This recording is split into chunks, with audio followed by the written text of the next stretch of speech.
ಸ್ನೇಹಿತರೆ ನಮಸ್ತೆ, ಶುಭೋದಯ. ನನ್ನ ಕಾವ್ಯತೋಟ ಅಳದಂಗಡಿ ಚಾನಲ್ಗೆ ನಿಮ್ಮೆಲ್ಲರಿಗೂ ಸ್ವಾಗತ. ದಯವಿಟ್ಟು ನೋಡಿ, ಲೈಕ್ ಮಾಡಿ, ಸಬ್ಸ್ಕ್ರೈಬ್ ಮಾಡಿ ದಯವಿಟ್ಟು. ಈಗ ನಾನೊಂದು ಕಥೆ ಓದಲಿದ್ದೇನೆ, ಕಥಾವಾಚನ ಮಾಡಲಿದ್ದೇನೆ. ದಯವಿಟ್ಟು ಕೇಳಿ, ಆಮೇಲೆ ಕಮೆಂಟ್ ಮಾಡಿ, ತಮ್ಮ ಅಭಿಪ್ರಾಯ ತಿಳಿಸಿ. ಕಥೆಯ ಶೀರ್ಷಿಕೆ ಅಸಲಿ ಮುಖಗಳು. ಮಣ್ಣಿನ ನೆಲ, ಹರಿದ ಚಾಪೆ, ಅದರ ಮೇಲೆ ಉಸಿರಾಟಕ್ಕೆ ಕಷ್ಟಪಡುತ್ತಿದ್ದ ಒಂದು ವೃದ್ಧ ಜೀವ. ಮನೆಯ ಒಳಗೆ ಹೊರಗೆ ಅಸಹನೆಯಿಂದ ಓಡಾಡುತ್ತಿದ್ದ ರಕ್ತ ಸಂಬಂಧಿಗಳು.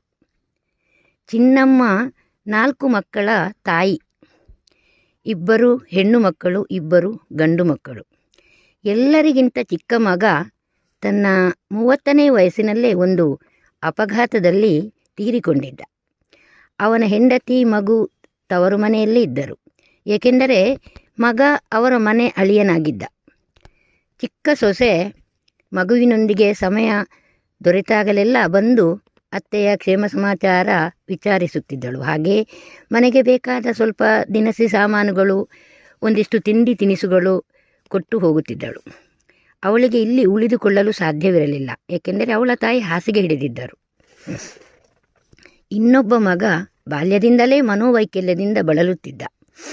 ಚಿನ್ನಮ್ಮನವರಿಗೆ ಮಕ್ಕಳೆಂದರೆ ಪ್ರಾಣ. ಯಾವ ಕಾರಣಕ್ಕೂ ಯಾವತ್ತೂ ಮಕ್ಕಳಿಗೆ ಒಂದು ಮಾತು ಬೈದವರಲ್ಲ. ದೊಡ್ಡ ಮಗಳು ರೇವತಿಯ ಮನೆ ಹತ್ತಿರದಲ್ಲೇ ಇದ್ದುದರಿಂದ ಆಗಾಗ ಬಂದು ಮನೆ ಕೆಲಸ ಮಾಡಿಕೊಟ್ಟು ಹೋಗುತ್ತಿದ್ದಳು.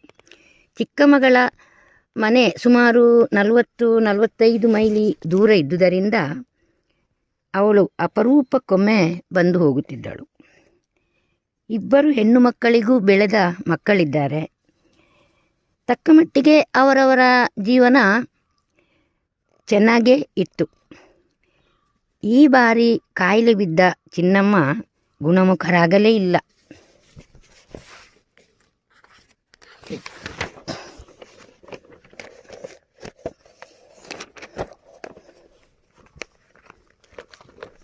ಎರಡು ದಿನಗಳಿಂದ ಮಾತು ನಿಂತು ಹೋಗಿತ್ತು.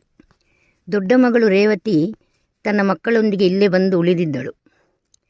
ಪರಿಸ್ಥಿತಿ ಬಿಗಡಾಯಿಸಿದಾಗ ಕುಟುಂಬದ ಎಲ್ಲರಿಗೂ ಸುದ್ದಿ ತಲುಪಿಸಿದ್ದಳು.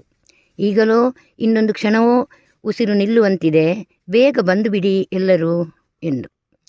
ಚಿಕ್ಕ ಮಗಳು ಮೊಮ್ಮಕ್ಕಳು ಹತ್ತಿರದ